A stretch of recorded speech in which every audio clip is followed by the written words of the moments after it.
Benji. How are we all doing, folks? Hope we are well. So I've come down to Hucknall Town here in the local park, come to film another video, hashtag Climate Thoughts episode 3. I've got Jacob behind the camera in his brother's hand me up jacket. So today, first thing I'm going to talk about a little bit. So I haven't uploaded a video in a few weeks. I have been on a placement in a school, so that is why I haven't been consistent with these, but I want to supply for the fans, so I want to make some more. So let me talk a little bit about what I was doing. So obviously I was teaching different subjects, but one thing I actually did, which was really impactful about climate change, I was doing this eco club. So we made different things called Ecobricks. So an eco brick is basically where you have like a big plastic bottle, and inside the plastic bottle you can insert plastic wrappers that can't be recycled or different wrappers that can't be recycled. And then when you shove it all down, you can shove it down with a stick, or we were using the end of paintbrushes to shove it down. It forms like a really solid brick. And these bricks can actually be used to like build different things. I'll throw some pictures up and I'll show you some websites on the screen that you can access there. Also, we made like a little song. Some of the people in the class made a little song about plastic in the ocean, which is really sweet and really good. Good little song. And when we were doing it, this was one song that I think could catch on pretty easily. It was like this. Oh, do you know what it's worth? Oh, plastic, there's no place on earth. Oh, do they know what it's worth? Oh, for plastic, there's no place on earth. So that was really good. So I made an impact there. Hopefully inspired some young eco warriors. That's the goal, isn't it? To keep inspiring people to take action, and just spread the awareness. Okay, cool. I interrupt this short program to tell you that unfortunately the wind is being a bit of a menace in the video, but you can still hear my voice very clearly. I would advise, if you're wearing headphones, don't turn it up too much. But enjoy. The points that I raise, I think, are important. So stick through it. Nice one. So now I'm going to move on. I'm going to talk a little bit about the idea of waste. So some of us, we just think, when we get like a product, maybe something like a package of chocolate or food packaging, we think we put it in the bin and then it's just disappeared and it's gone. But the truth is, it's not gone. It's going to places where it's just filling up our environment and causing damage. And this is apparent not just with food packaging, it's apparent for clothing, food waste. All these things that we are consuming as humans are having a big effect. So I think we need to change the way that we view waste. And like I mentioned before about those Ecobricks, using these products again to make different things. And we need to stop the overproduction of things. I saw this word, it was degrowth. We need degrowth in industries. In certain industries, we need a degrowth. Okay, so I was talking a bit about our wasteful nature as humans. So there is an overproduction of certain things. But what we need to do is we need to use the resource that we already have. If I'm talking about fashion, we need to use clothes that we already have. We need to upcycle materials, use the materials, cut stuff up, make it into new, unique designs. Okay, and we need to stop consuming so much. In terms of packaging, okay, once we've used packaging, once it doesn't need to go in the bin, it can be used again. These are what companies need to be thinking about. Okay, critically, deeper thoughts about how we can be less wasteful.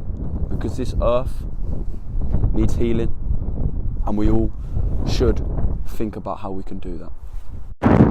Okay, I'm going to talk a little bit about something called greenwashing. Some of you might have heard of that term before. Basically what greenwashing is a company, organisation, people are like something sustainable, they say they're living sustainably, but their actions are not in accordance with that. So let me give you an example. So a lot of banks will say, oh, we're pushing sustainability forward, and then they will still invest in fossil fuels, and it's like a complete contradiction, because on one hand they're saying, yeah, we want a sustainable future, and then they're investing in fossil fuels, whereby fossil fuels are clearly causing more pollution. The production of oil, gas and coal is obviously causing a lot of pollution. So what I've done, I'm putting my money where I'm healthy. So I've changed my bank. I work with HSBC, but HSBC is one of the banks that is putting money into the fossil fuel industry. So I've switched to a bank called Starling. A lot of their policy is about environmental growth and living sustainably. I've got a paperless bank as well. I don't have any branches, but they're online, and I feel like our world is moving in this virtual online fashion, so they're definitely a catapult to the future that I'm trying to lead, and I think we should all be trying to lead. There's also a few more banks. I'll throw them up on the screen. I don't want to get it wrong, but I'm pretty sure it's NatWest, Barclays, potentially Lloyds, that are in the top 60 UK banks within 2016 to 2020 that invested the most in the fossil fuel industry. So another example of greenwashing would be, I like to talk about it a lot, I've talked about it a lot, it's like a fashion brand might say, well, we are a sustainable brand, but then they're creating so much product and they're fueling fast fashion, whereby it is, I would see it as greenwashing. It's like ASOS, they brought out a sustainability report where they said, oh yeah, we're going to try and be sustainable, but the amount of clothes that they're selling on the high scale that they sell, is it really sustainable? I'm not so sure. Okay, for the last little few minutes of the video, we're going to say goodbye to the man and his dog. They've been great to us in this video, but we're going to move location. Right, so I got Jacob here. So he's just going to talk a little bit about some things that he does that he feels are very sustainable. Hi guys, just a quick note from me. I'm not as sustainable as Ben. I'm trying to be better at it. My way to be better at it at the minute is trying to buy second-hand clothes from places like charity shops, things like Depop and things like that. Just trying to make the world a better place. Yeah. Thank you. Depop is a well-known site, isn't it? And like a lot of young people are getting invested in Depop, I feel, and it is definitely a good thing to see. There we go. Okay, so I'm going to sign off the video here. We've changed location. It's leading up to Christmas, and at Christmas time, a lot of waste is produced. So I just want you to have some thoughts about how you're spending your Christmas. Obviously enjoy it with your families, but just have a careful watch on how much you are using. This is with packaging, how much food waste you're producing, and stuff like that. I think I'll throw some stuff on the screen.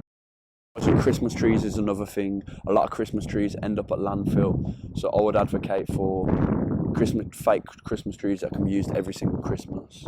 Or there is some companies that actually do your Christmas tree and actually reuse show on screen as well. But yeah, just think about your